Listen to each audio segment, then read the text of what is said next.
Sebagai desa yang berada di dataran tinggi, mayoritas pendapatan warganya yakni dari aktivitas bertani. Singkong menjadi salah satu hasil pangan utama bagi warga di sini. Waktu panen singkong terbilang sering, karena hamparan lahan sekitar 1 hektar di atas bukit ini dipenuhi oleh tanaman umbi-umbian dan sayuran. Jadi singkong yang tumbuh di sini itu bisa diambil setiap hari karena juga untuk dikonsumsi oleh masyarakat di sini. Ini bisa langsung itu dicabut. Mau dipotong batang-batangnya? Ya. Satu pohon tanaman singkong rata-rata berisi 2 hingga 5 buah singkong yang bisa diambil. Namun ada ciri tertentu bagi pohon singkong yang sudah matang dan siap panen. Nah, jadi kalau untuk ciri-ciri pohon yang bisa diambil ubinya itu yang batangnya ini sudah warnanya lebih kecoklatan, bukan hijau lagi. Dan kira-kira ini udah tua dan siap untuk diambil ya Pak, ubinya ya Pak? Nah, itu kalau sekarang Ibu kalau jual hasil panen seperti ini, itu berapa Bu dijualnya? 2,5 per kilo. 2.500? Ya, 2.500. Itu dijual kemana? Ya kadang-kadang ada yang cari ke rumah. Oh gitu. Ya, Terus kalau soalnya jalannya masih licin, jelek, nggak bisa mengeluarkan hasil. terus penghasilan tetap Ibu bagaimana dong kalau kayak gitu? Itu gimana? Dari hasil singkong ini apa cukup gitu buat? Nggak cukup. Kenapa nggak cukup Bu? Ya dikit. Jual keripik paling berapa? Minyaknya mahal. Ya. Nggak sesuai harga minyak. Ingin bantuan, ingin jalan maju, biar orang-orang petani ini sukses, biar enak lah hidupnya, nggak susah. Sayang sekali, hasil panen singkong tak bisa dilakukan secara maksimal karena kendala kondisi jalan yang buruk. Lestari dan keluarganya hidup sangat sederhana dan tak banyak memiliki pilihan, selain bertahan hidup dari pendapatan berkebun yang sangat minim.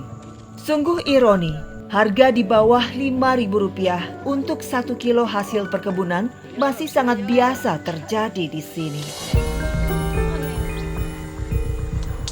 Hari ini Lestari dan keluarganya berhasil mengumpulkan singkong yang jumlahnya cukup untuk dikonsumsi dan masih terdapat sisa untuk dijual. Bukan dipasarkan keluar dari desa, melainkan berniat menjual kepada tetangga sekitar. Nah, ini ubi atau singkong yang tadi kita ambil dari kebun sekarang lagi dibersihkan dulu. Habis ini baru akan direbus. Setelah dikupas, ubi yang telah dikumpulkan siap untuk direbus dan menjadi menu makan siang Lestari dan keluarganya siang ini.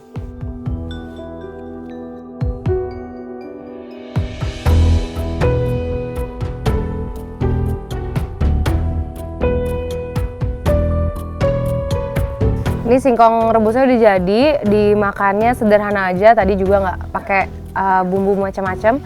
Kita cocolin ke gula merah aja, terus untuk makan siang hari ini.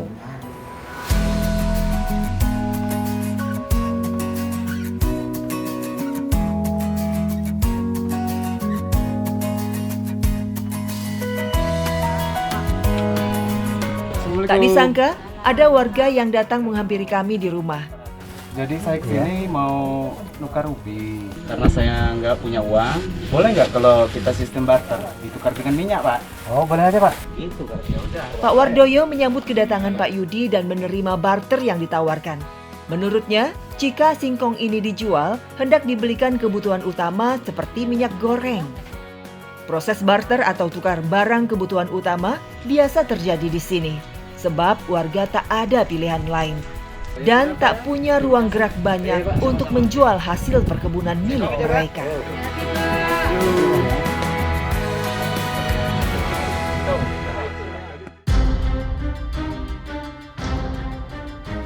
SDN 06 Singalaga menjadi satu-satunya sekolah yang berdiri di sini sebagai tempat anak-anak menimba pendidikan. Namun setiap harinya, anak-anak harus menempuh perjalanan yang tidak dekat untuk bisa tiba di sekolah. Nah, sekarang lagi perjalanan bersama anak-anak menuju ke sekolah di SDN 06 Kisam Tinggi. Jadi memang sehari-harinya mereka biasa berjalan kaki dari rumah ke sekolah. Itu berjarak sekitar 2 km, tapi anak-anak tetap semangat untuk pergi ke sekolah. Yuk, ke situ ya, ke bawah ya?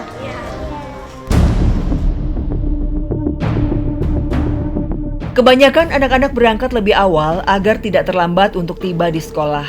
Jarak rumah mereka berkisar 2 hingga 3 km dan harus berjalan kaki demi menempuh pendidikan. Dulu ya, adik-adik ya, istirahat ya.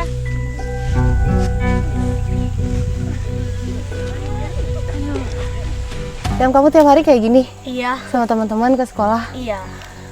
Ini aku baru ngikut sekali aja capek banget loh. Kamu apa sih yang dirasain biasanya? Capek itu.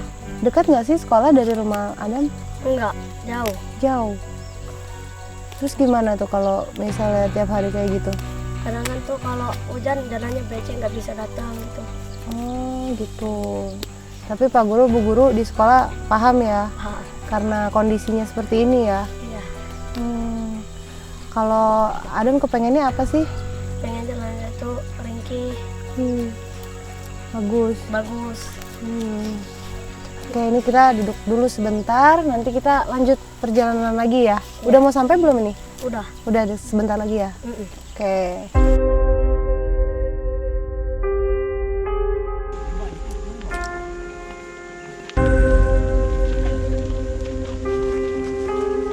Pendidikan seharusnya menjadi hak utama bagi anak-anak.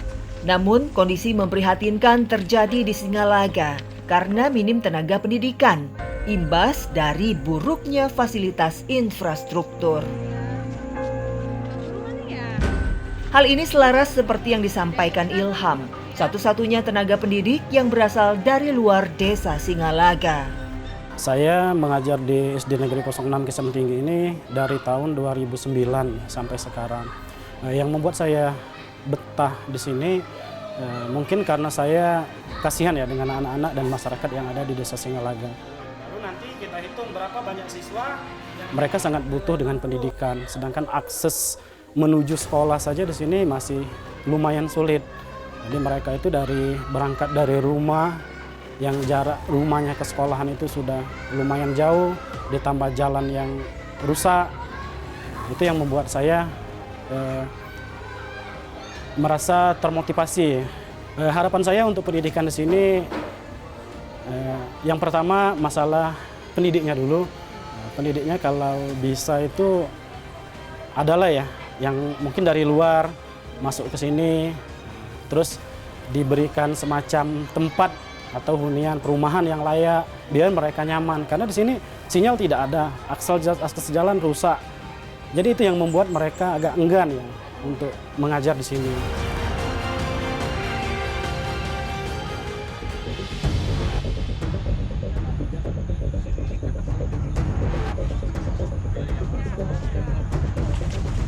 Kelapa sawit biasanya tumbuh di lokasi kebun yang datar. Tanaman ini biasanya digunakan dalam usaha pertanian komersial untuk menghasilkan minyak sawit.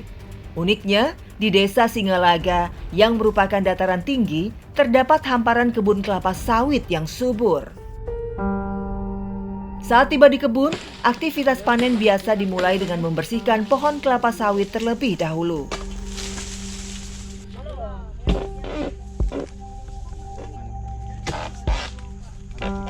Nah, ini sebelum kita ambil buahnya, pohonnya dibersihkan dulu. Kalau di sini tanaman sawit itu bisa panen 2 kali dalam 1 bulan. Pohon sawit tidak terlalu tinggi, sehingga bisa dipanen menggunakan galah. Nazarudin dan keluarganya sudah menanam sawit sejak 2016 silam dan berhasil tumbuh di sini. Nah, sekarang saya mau coba ambil buah sawitnya. Ini kalau orang sini bilangnya mendodos pakai galah kayak gini.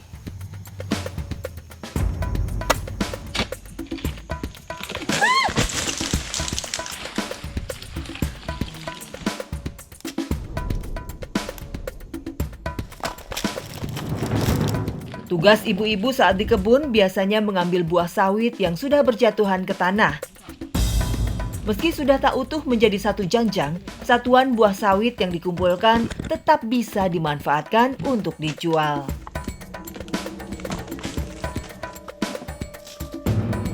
Pak Din, ini satu janjang ya Pak ya? Ya, Kalau biasanya panen itu dapat berapa banyak sih? ya sekali panen tuh biasanya dapatnya 5 kintal, 6 kintal gitu dapatnya. Oh gitu. Kalau boleh tahu Bapak cerita ke saya dong dulu gimana sih ada sawit di sini? Kan sawit sebetulnya di dataran tinggi agak hal yang kurang ini ya Pak ya, agak unik gitu. Iya, ya. Tahun berapa, sejak kapan dulu Bapak menanam sawit di sini? Ya karena di sini dulu kan kopi ini kan nggak maksimal lagi karena tanahnya termasuk daerah sini kan tanah termasuk tanah jelek lah di sini, kopinya nggak maksimal panennya. Jadi ada solusi dari orang luar, katanya kita nanam sawit aja bisa ngerubah kehidupan kita di sini katanya gitu. Nah sekarang kita nanam sawit ternyata harganya nggak sesuai dengan harapan gitu kan, murah kan karena transportasinya jalannya jelek yang jelas itu kan. Nah jalannya jelek ini ongkosnya otomatis mahal kan gitu. Harganya ya sekarang ini berapa? Kalau kemarin tuh waktu panen itu berapa Bu? 1.025. 1025. 1.025 perak. Oh, 1 kilo. kilo. Nah, iya 1 kilo. Oh, kenapa harganya rendah itu Pak? Ya karena alasannya kan faktor jalan, karena kita kan transportasinya kan jelek di sini kan. Ya harapannya ya di sini ke depan minta lah ya jalan ini dibangun kan, bisa kita harga sawit ini ada ketingkatan, bisa naik harganya kalau jalannya bagus kan gitu.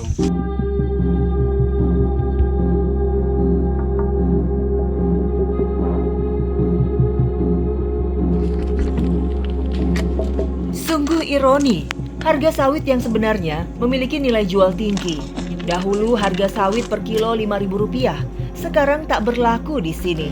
Lagi-lagi, buruknya akses jalan membuat hasil pertanian di Singalaga seolah tak ada harganya. Karena pengepul dari luar yang mau mengambil hanya tinggal satu, maka petani sawit tidak ada pilihan lain untuk menjualnya dengan harga yang minim.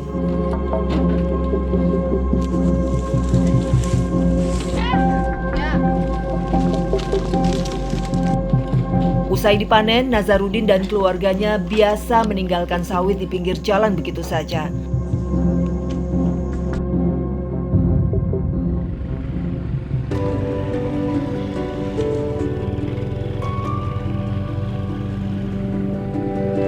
Hasil panen mereka biasa dijemput oleh penampung dari wilayah pusat Kecamatan Kisam Tinggi untuk dipasarkan ke luar desa. Harga yang ditetapkan sekarang Rp1.525 per kilo. Itu pun belum termasuk dipotong ongkos kendaraan untuk menjual sebesar Rp500 per kilonya. Para petani hanya mendapatkan Rp102 per kilonya. Sudah sejak lama harga sawit di sini relatif rendah.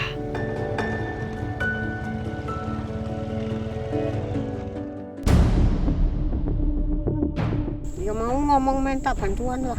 Mau minta jalan yang bagus.